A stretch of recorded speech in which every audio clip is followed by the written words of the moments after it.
Perlawanan Pangeran Mangkubumi dan Mas Said. Perlawanan terhadap VOC kembali terjadi di Jawa, dipimpin oleh Pangeran Mangkubumi dan Raden Mas Said, berlangsung sekitar 20 tahun. Raden Mas Said adalah putra dari Raden Mas Ria, bergelar Adipati Arya Mangkunegara dengan Raden Ayu Wulan Putri. Pada usia 14 tahun, ia sudah diangkat sebagai gendek keraton atau pegawai rendah di istana, diberi gelar RM Eng Suryo Kusumo.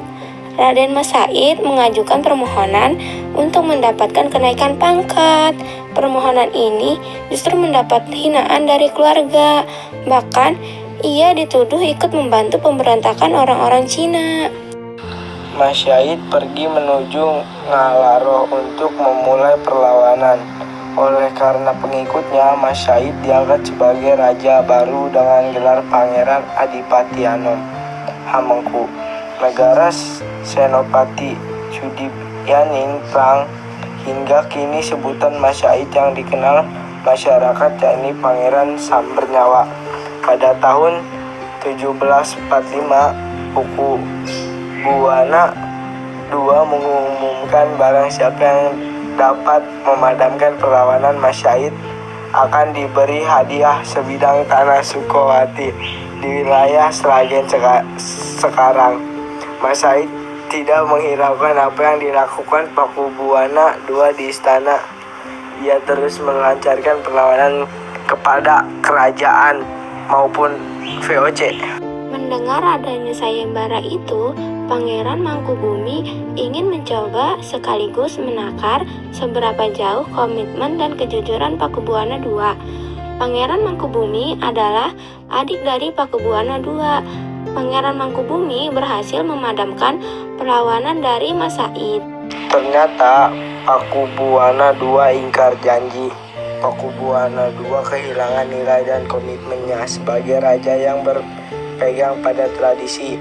Paku Buwana II tidak memberikan tanah Sukowati kepada Pangeran Mangkubumi.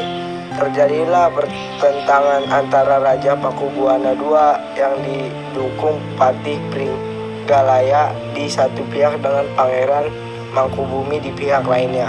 Dalam suasana konflik ini, tiba-tiba dalam pertemuan terbuka di istana, Gubernur Jenderal Van Imhoff mengeluarkan kata-kata yang menghina dan menuduh Pangeran Mangkubumi terlalu ambisi mencari kekuasaan.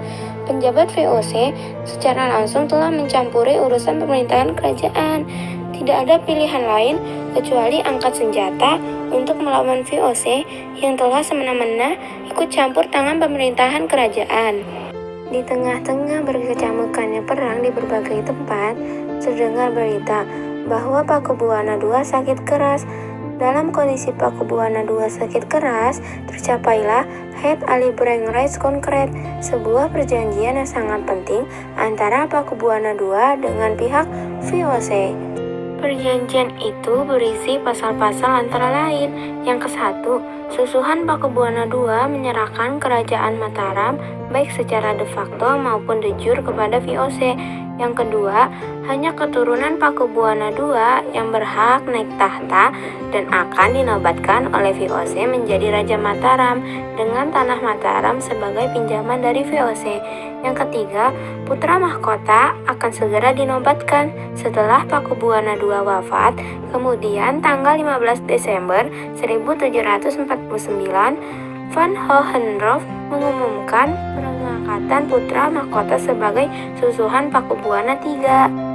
Perjanjian tersebut merupakan sebuah tragedi karena kerajaan Mataram yang pernah berjaya di masa Sultan Agung harus menyerahkan kedaulatan atas seluruh wilayah kerajaan kepada pihak asing. Hal ini semakin membuat kekecewaan Pangeran Mangkubumi dan Mas Said, sehingga keduanya harus meningkatkan perlawanan terhadap kezaliman VOC. Perlawanan Pangeran Mangkubumi berakhir setelah tercapai perjanjian Giyanti pada tanggal 15 Februari 1755. Isi pokok perjanjian Giyanti adalah bahwa Mataram dibagi dua wilayah. Bagian barat, yakni Yogyakarta, diberikan kepada Pangeran Mangkubumi dan berkuasa sebagai Sultan dengan sebutan Sri Sultan Hamengkubuwana I. Sedangkan bagian timur, yakni Surakarta, tetap diperintah oleh Pakubuwana III. Sementara perlawanan Masaid berakhir setelah tercapai perjanjian Salatiga pada tanggal 17 Maret 1757 yang isinya Masaid diangkat sebagai penguasa di berbagai wilayah Surakarta dengan gelar Pangeran Adipati Arya Mangkunegara I. Selesai sudah cerita kami, seperti kamu dan dia yang selesai tanpa dimulai.